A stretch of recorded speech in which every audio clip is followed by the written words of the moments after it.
இந்திய பொருளாதாரம் வலுவாக இருக்கிறது. பணவீக்கம் கட்டுப்பாட்டில் இருக்கிறது. வட்டி விகிதங்கள் குறைவாக இருக்கின்றன என்கிற அளவில் இந்திய பங்குச்சந்தை உயர்வதற்கான எல்லா முகாந்திரங்களும் இருக்கிறது. அந்த நேரத்தில் இப்பொழுது உலகளாவிய அரசியலில் அமெரிக்க அதிபர் ட்ரம்ப் அவர்களுடைய புதிய நடவடிக்கைகள் மேலும் குழப்பத்தை அதிகரித்திருக்கின்றன. ஏற்கனவே அவர் செய்த சில அறிவிப்புகள் காரணமாக, டாரிஃப் காரணமாகவெல்லாம் பங்குச்சந்தை இறங்கியது, சமாளித்துக் கொண்டு உயர்ந்தது. மீண்டும் அவரே ஒரு அடி அடித்திருக்கிறார்.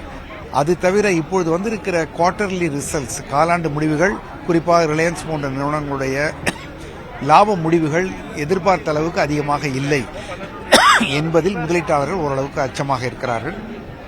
பட்ஜெட் வருகிறது. பட்ஜெட் பொதுவாக நன்றாக இருக்கும். அதுதான் இந்த கடந்த 4-5 ஆண்டுகளில் நாம் பார்த்தது. இந்த ஆண்டும் அப்படித்தான் இருக்கும்.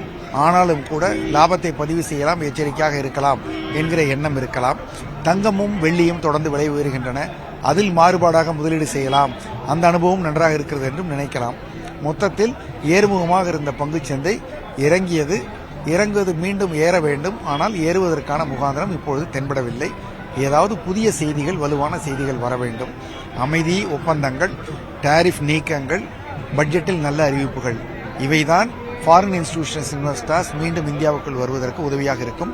இப்பொழுது ஏற்கனவே விற்றவர்கள் இன்னும் அதிகமாக விற்றுக் கொண்டிருக்கிறார்கள். பரஸ்பர நிதிக்கு வருகிற பணம் மட்டும் போதவில்லை இதை தாங்கி பிடிப்பதற்கு. நிச்சயமாக சார், இந்த வீழ்ச்சி அடுத்தடுத்த நாட்களில் தொடரும் அப்படின்னு நினைக்கிறீங்க? இது அடுத்தடுத்த நாட்களில் சந்தை பலவீனமாகத்தான் இருக்கும் என்றுதான் தோன்றுகிறது. நான் சொன்னது போல சந்தை இப்பொழுது நடந்து கொண்டிருக்கிற விடயங்களின் அடிப்படையில் மாறுதல்களை கொள்ளுகிறது. ஒரு 2-3 நாட்களுக்கு தொடர்ந்து இறங்கிவிட்டால் மீண்டும் புதிய முதலீட்டாளர்கள் குறைந்த விலையில் கிடைக்கின்றனவே என்று வாங்குவதற்கு வரலாம், வேல்யூ பையிங் வரலாம்.